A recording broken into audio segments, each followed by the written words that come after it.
Efa ampolo taonany maro izao no mampiasa stylo bic ireo ankizy malagasy amin'ny fandratona fahaizana sy fahalalana any an-tsekoly.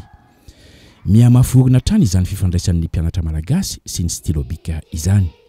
Manaporofo izany ilay hetsika goavana antsoina hoe Opération Solidarité École miaraka amin'ny stylo bic izay notontosain'ny bic ny voalohany ny volana martsa ka hatramin'ny 30 ny volana septambra 2024.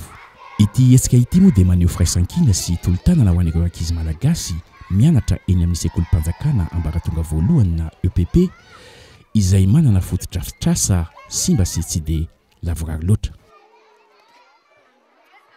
Noentan'ny bic ireo ray aman-dren'ny mpianatra, ireo mpianatra ary ireo mpiarabelona rehetra mba hividy stylo round stick ka ny ariary folo isaky ny stylo lafo nandritry ny 7 volana nanaovana ilay hetsika dia narotsaky ny bic ho fanatsarana ireo fotodrafitrasa sy mba enanivon'ny EPP.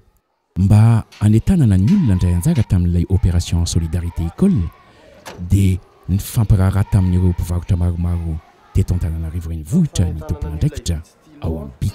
Salama sia. Ici hetsika bic ho fanatanana ny olona hividy stylo mba ho fanampiana amin'ny fanasarana ny EPP eto Antananarivo dia mba hametaka an'ity fiche ity raha misy place ao aminao azafady. Misy toerana malalaka ao ambadika eo ka mba atao scotch dia mba atao maitso tsara fa sao dia tsy hitan'ny olona. Misaotra betsaka. Ya mazoto.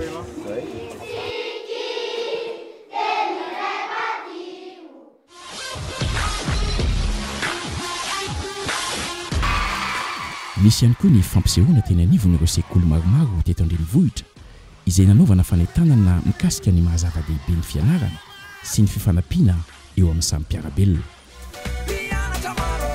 Mitetina roa tapitrisa ariary ny vola voangona tamin'ny fividianana n'ireo mpanjifa ny stylo round stick nandritry ny Opération Solidarité École ary mbola niampy 5 tapitrisa ariary izany izay vola nomen'ny Somadis orinasa misahana ny fanaparitahana ny marika bic eto Madagasikara.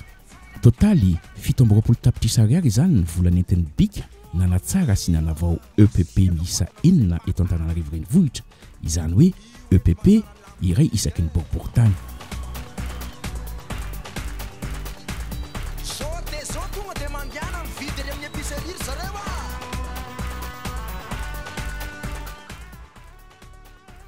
Ny lokon'ny bic ny rindrina ivelany sy anatin'ireo efitrano fianaran'ny mpianatra. Nolokony ihany koa ireo solaitra be sy ireo armoire fitehirizana fitaovam-pianarana. Namboariny sy nolokony ny valindriana na plafond, ny varavarambe sy ny varavarankely ny efitrano fianarana. Nosoloany vaovao be ireo fitaratry ny varavarankely. Nisy ihany koa ny fanamboarana ny ampahany gorodiny ny efitrano fianarana sy ny jardin izay manome endrika mahafinaritra ny sekoly. Mbola tsy vitan'izany fa nisy ny fandokoana ny birao an'ny tale an'ny sekoly sy ny birao an'ny sekretera an'ny tale.